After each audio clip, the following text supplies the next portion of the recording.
ఏదో వయసులో సరదా పడి సంబంధం పెట్టుకుంటే పుట్టిన అక్రమ సంబంధం అనుకుంటారే.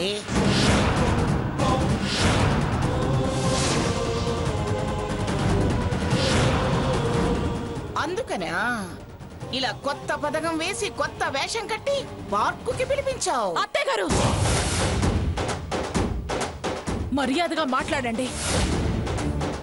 నన్ను అవమానిస్తున్నారన్న ఆలోచనలో మీ మనవడు పుట్టుకని మీరే కించపరుచుకుంటున్నారు. వాడు శారద కొడుకే కాని మంగమ్మ మనవడు ఎప్పటికీ కాడు. మీరు మీ చేతులతోనే హక్కుదారిగా నాకు వాటా రాసిచ్చారు. రాసిచ్చిన కాగితాల్ని మర్చిపోయినట్టున్నారు. నేనే మర్చిపోలేదే. అవి ఆస్తి పంచించిన కాగితాలు కాదు, తెగదెంపులు చేసుకున్న పత్రాలు. ఏ పత్రాలు మానవ సంబంధాలని మానసిక అనుబంధాలని వేరు చేయలేవండి.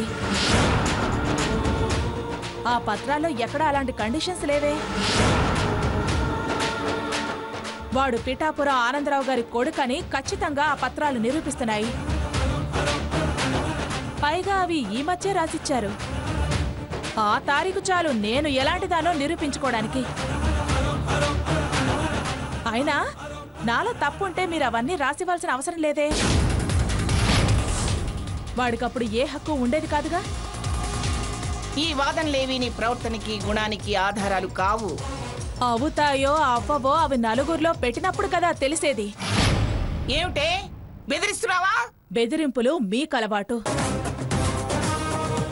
సాగుబాటు కావాలనుకోవడం మీ ఆలోచన. చెల్లుబాటు చేసుకోవాలనే తపన మీది.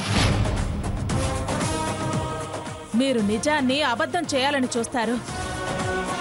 నేను నిజం నిజమని తెలిస్తే చాలు అని తృప్తి పడేదాన్ని. నీ తృప్తి అసంతృప్తి నాకు అనవసరం. వాడు మాత్రం వీడి కొడుగ్గా పరిచయం అవటం, పెళ్లి జరగటం నాకు ఇష్టం లేదు. నాకు మీ ఇష్టాలతో పని లేదు.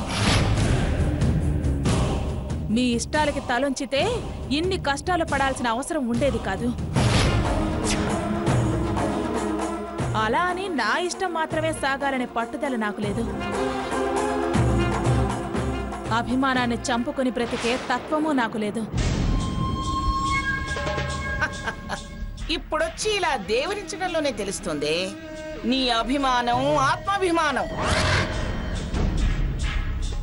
నువ్వెంత ప్రాధాయపడినా నీ కొడుకుని నా మనవడని చెప్పి మాత్రం పెళ్లి చేయడానికి వీల్లేదు. నేను నా భర్త పీటల మీద కూర్చొని కన్యాదానం అందుకోవాలి. నా కొడుకు నన్ను కాదని ఎలా వస్తాడో నేను చూస్తా. నన్ను నా కొడుకుని ఎలా కాదనుకుంటారో నేను చూస్తాను.